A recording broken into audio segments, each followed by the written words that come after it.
Greetings viewers, and welcome to a vlog about a visit to my Diecast retailer, including a bag of oranges and some magazines and stuff,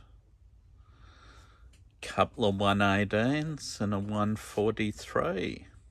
The only reason I'm including the oranges, because one of the good things about going down to this model car shop that I go to on the New South Wales Central Coast, I go via the old Pacific Highway and around a place called Pete's Ridge. There's a number of orchards, and one of these particular orchards grows nice oranges, and you can pick up a bag like this for $5. They're not the prettiest oranges to look at. These are possibly rejects that don't make the grade to be sold at retail level. But once you cut these oranges, peel them, juice them, or whatever you do with your oranges,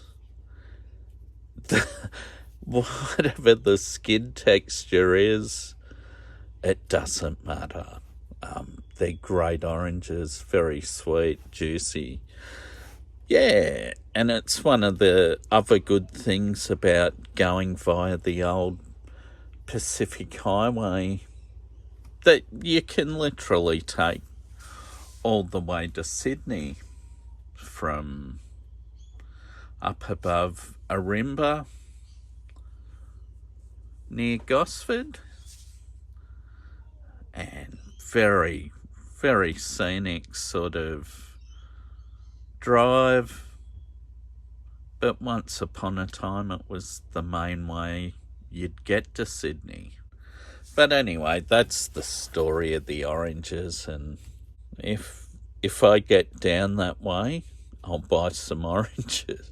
First up, I've got this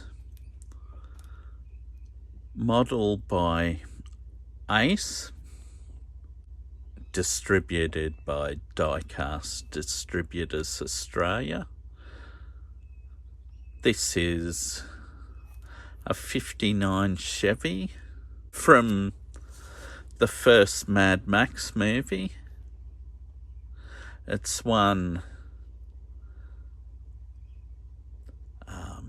as the driver of the car panics when he sees these crazy bikers getting about town where he is with his girlfriend relaxing in the big Chev.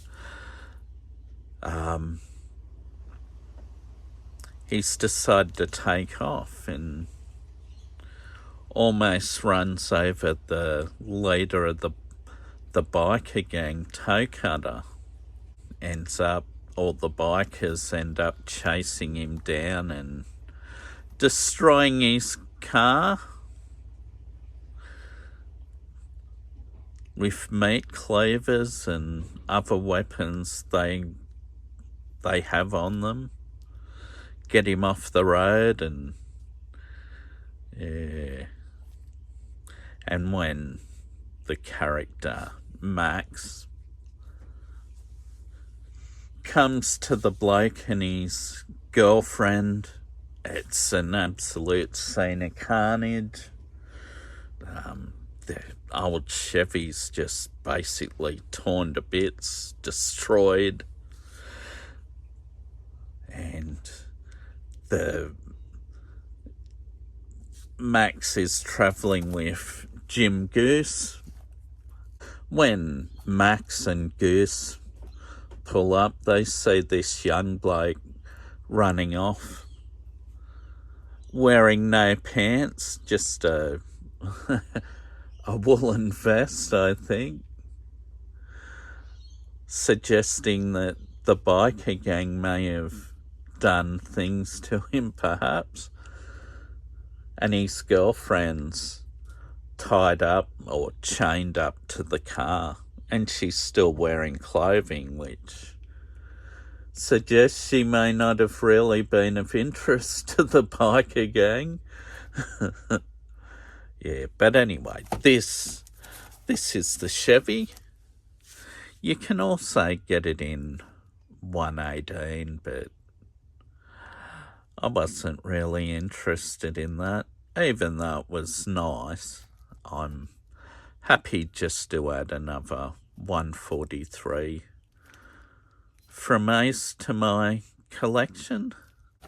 This one here is a Dick Johnson Racing Ford FJ Falcon from 2013.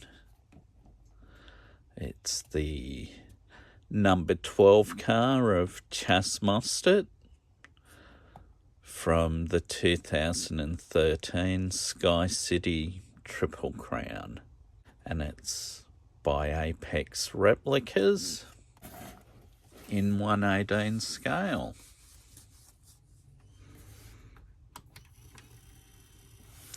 Now, this is a fully detailed 118 model. It's in Diecast. It's a sealed body, so none of the doors, bonnet, boot, none of that opens. The front wheels are poseable. It's a nice colourful model, great decals. But yeah, this is a nice model from when Chas Mostert spent a year driving for Dick Johnson Racing. I think it was most of the year anyway. He was a junior racer for the Ford Performance Racing team. Chas Mostert driving for Dick Johnson Racing was a really bright time, and I liked seeing him have the number 12 on his car because 12's one of my favourite numbers. I should add, this has certificate number 434 of 438, so it's got one of the last certificates that was given to one of these models. This time it's Casey Stoner's 2013 first race when he drove for Red Bull Racing Australia, and it's a 118 model by Classic Collectibles of a Holden VE Series 2 Commodore. Of course, Casey was a world champion Grand Prix motorbike rider, very talented. He unfortunately had to give the sport away because he was battling chronic fatigue syndrome, I believe. I remember when one of his rivals, Valentino Rossi, spoke of Casey's motorbike riding. He claimed it was all the Ducati motorbike that Casey was racing, but I think from memory, Valentino Rossi He ended up riding a Ducati or racing for Ducati, and it turned out he struggled to ride that bike, and Valentino Rossi, which anyone that's watched Grand Prix motorbike racing knows how great he was. So that tells you that that motorbike that Casey Stoner was racing wasn't why he used to win races. It was because Casey Stoner was a very gifted motorbike rider, or a motorbike racer, I should say, to be correct. This one also came with a certificate of authenticity. More of these were made, being 1,000 of, and this is number 242. Now, I won't open all the doors, but this is with the bonnet, the two front doors, and the boot lid opened. Under the bonnet, you can't see much in the way of engine because it's hidden by an engine cover, because they're very protective of their engine's intake system, and and it's possible other teams, if they seen under the bonnet when the TV cameras films the car, they'll be able to see some of their tricks. So hence the big ugly engine cover. But it's a nice model. Oops.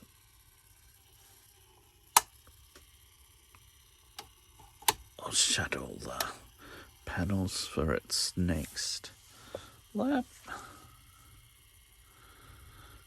Yeah, later,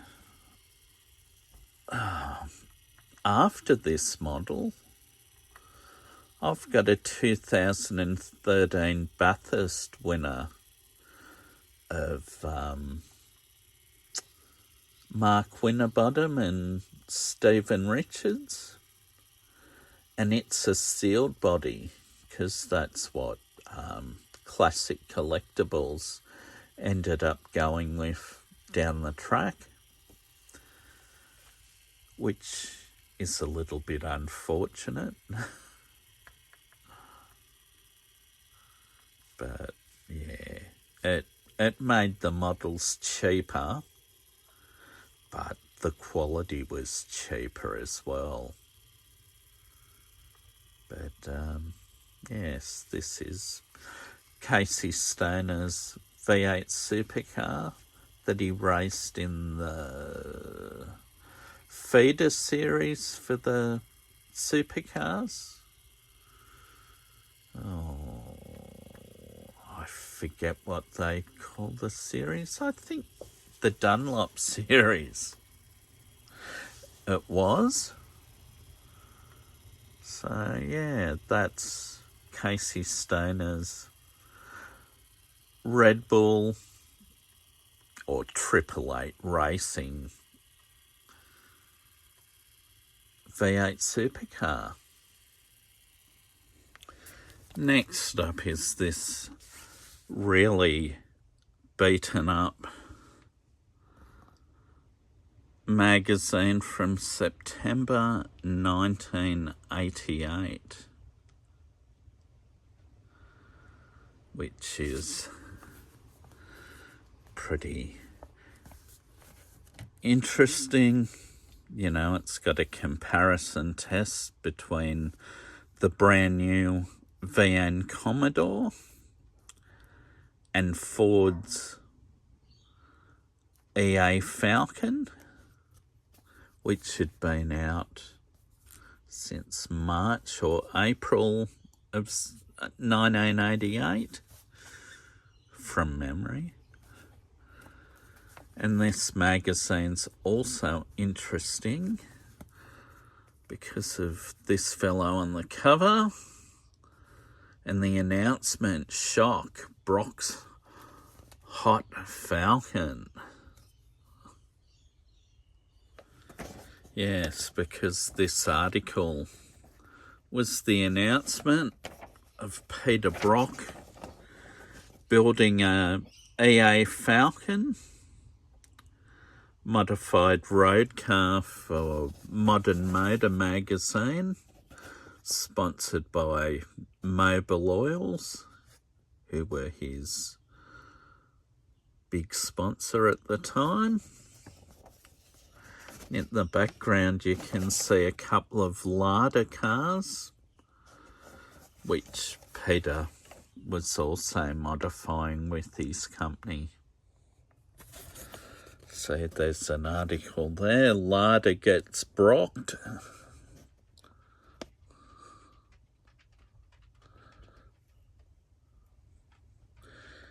Yes, strange times for Peter Brock. An ad for Dulux Auto Colour, who were behind the paints that Peter Brock used for his road car operation and his race cars. In 1988, Peter had switched from Holden to BMW. There's Brocky speaking to Barry Lake, who was the editor of Modern Motor magazine for a number of years. Also wrote this story. And there's the man Peter Brock posing beside a Ford EA Falcon that became the original Brock B8 Falcon. Not V8, B8.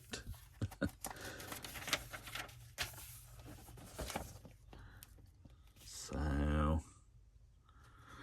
and there's a whole story on what was going to happen with the car and the build-up. So yeah, as you see, the magazine's not in the best of shape, but I already own a copy of this magazine because I used to buy Modern Motor back in the mid-80s, and I have the 4 magazines that cover the build of this car: September, October, November and December.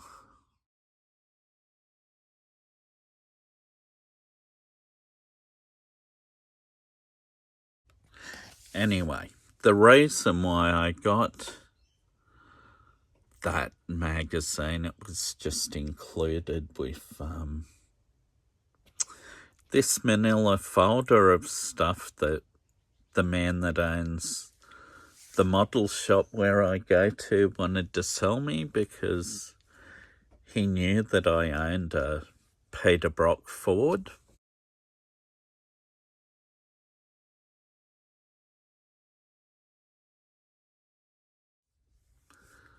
So in the folders, a heap of promo stuff.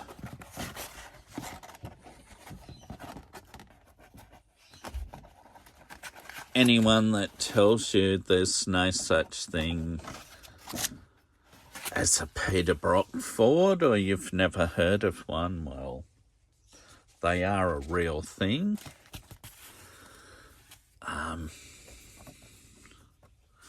That's a picture of Brocky standing beside the finished Modern Motor Mobil 1 giveaway car. This one got the ID plate of B8 prototype or number prototype. I own a Brock B8, and mine is B8 number 3.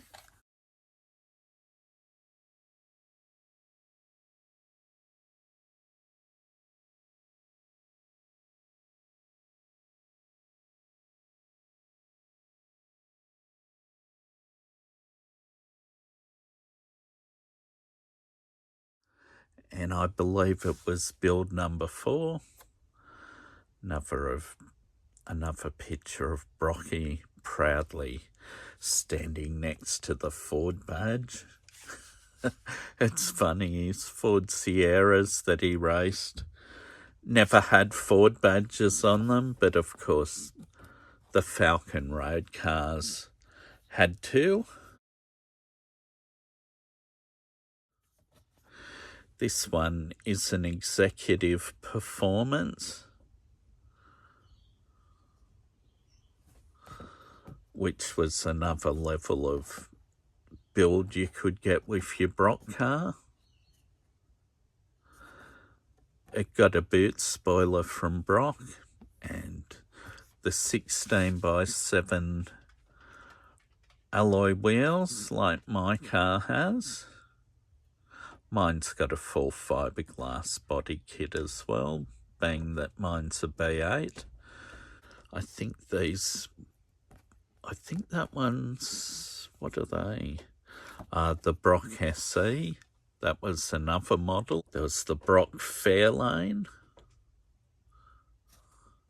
which was Brock suspension kit as well as the 16x7 alloy wheels. This photo's a duplicate. Yeah, this is an SE. Oh no, it says it's a B8 on the back. There you go. A card that came with it tells you the various items you could get in your Brock Ford. This particular one, which I'd say would be an S-Pack Falcon, $39,000 back in 1988. I'd assume this 88, because that's when the company kicked off.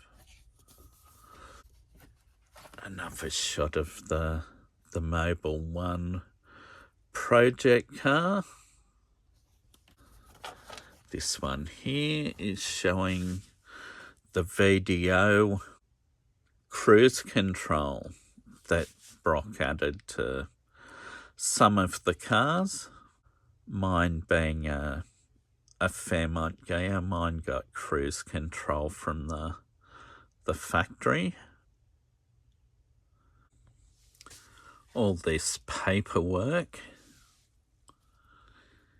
is from 1990. This is the Brock Falcon B8.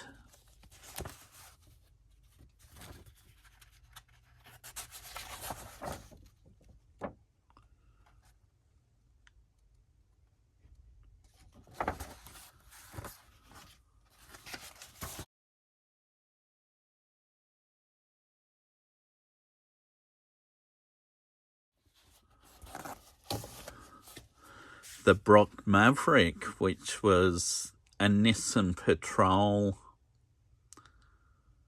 that received, that was rebadged as a Ford Maverick as part of the John Budden plan that existed from around 1988, which was to make Australian car companies more efficient. Ford got some Nissans, and Nissan, they got the Falcon Ute and panel van, and they were called a Nissan Ute.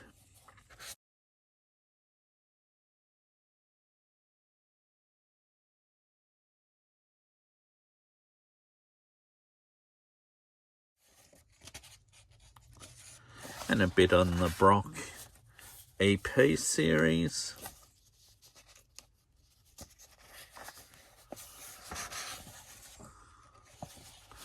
The Brock Fairlane.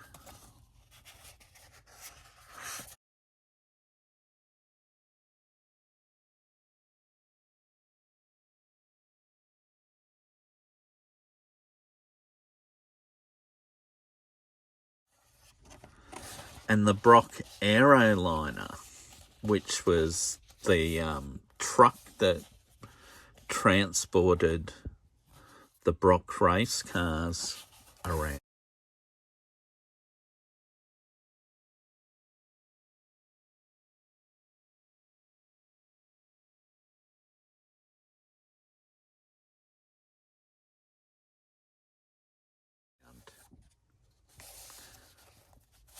And there's about a name change for Brock road cars, but I don't think it was there was that much of a name change, because I'm sure they were always known as Brock Fords, but I don't know. There's a lot I don't know about these things. I mean, I own one, but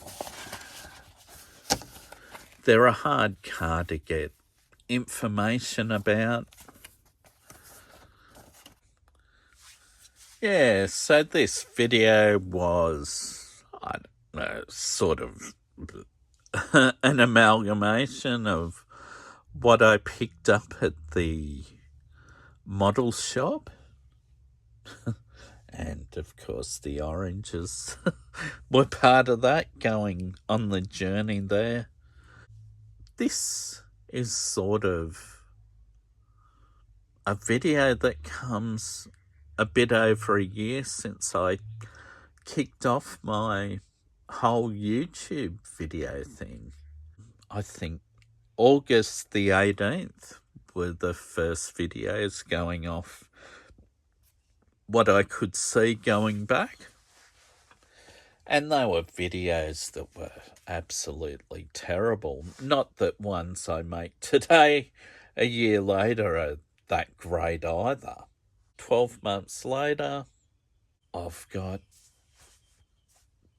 240 something subscribers, which is excellent. Well, better wrap up this video. Thanks for viewing to anyone that's taken the time out of their free time to take a look. I'll have something again for you soon. Goodbye.